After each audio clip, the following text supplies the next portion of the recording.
દોસ્તો, હું પ્રવીણ સાવલિયા અક્ષર therapy centre રાજકોટથી આપનું હાર્દિક સ્વાગત કરું છું. ટેરાઆર્ટ્સ કેરના થેરાપી મશીનથી રાજકોટમાં એક જબરજસ્ત રિઝલ્ટ મળ્યું છે. આપણે દર્દીને જ પૂછીએ, શું નામ તમારું? હરીશભાઈ જોશી. રાજકોટમાં કયા વિસ્તારમાં રહેવાનું? આરકે નગરમાં રહેવાનું છે. આરકે નગર મેઇન રોડ ઉપર પાણીના ટાંકા પાછળ. વાહ, સરસ. અને શેની તકલીફ હતી તમને? મને આ ગોઠણનું તકલીફ હતી અને હાડકામાં આ સોજા ચડી ગયા હતા પગમાં, તળિયામાં ને અહીંયા. બરાબર.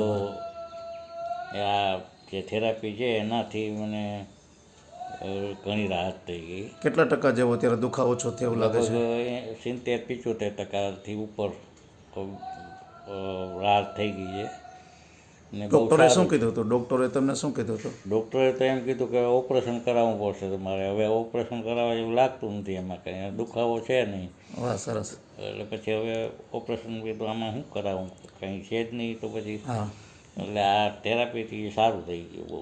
ટૂંકમાં આ જે થેરાપી તમે લ્યો છો એને લીધે ઓપરેશન નહીં કરવું પડે એવું લાગે છે ને તમને? હા હા, ચોક્કસ. હા. ઓપરેશન હવે કરવું જ નહીં પડે. દર્શક મિત્રો જે સાંભળે છે એને તમે શું કહેશો આ થેરાપી વિશે? આ થેરાપીથી તમને જો હોય તકલીફ તો ઘણી રાહત છે. ઘણા દુખાવામાં રાહત થઈ જાય છે, સોજા બોજા ઉતરી જાય છે અને બહુ સારું છે. અને દુખાવો પહેલાં ગોઠણનો મને ખૂબ હતો. ચાલવામાં કેટલીક તકલીફ પડતી? ચાલવામાં બહુ તકલીફ, એમ ઊભું નહોતું થવાતું. ઊભો થાય તો એકદમ કડાકા થતા હતા, દુખાવો, હાડકા જાણે એમ ભાંગી જશે એવું લાગતું હતું. હવે કંઈ નથી થતું ને હવે આ થેરાપીથી જે ટ્રીટમેન્ટ લીધા પછી હવે એમાં કાંઈ તકલીફ એવું છે નહીં. સારું, સરસ સરસ રિઝલ્ટ તમને મળ્યો. તમે તમારી માહિતી આપી એ બદલ તમારો આભાર. હવે તમારા ધર્મપત્નીને જે તકલીફ હતી એમને પણ પૂછી લઈએ. ના પૂછી ગયું. બેન, તમને શું નામ તમારું? ગીતા. શું તકલીફ હતી તમને? મારે પગનો દુખાવો ને કમરનો દુખાવો. અત્યારે કમર દુખે છે કે કેમ છે? ના, બધાયમાં જ રાહત થઈ ગઈ. નથી દુખતી ને કમર?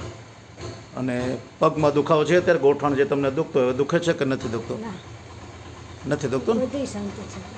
સરસ. તમને થેરાપીથી સંતોષ છે ને? સરસ. આ તમે તમારી માહિતી આપી એ બદલ તમારો આભાર.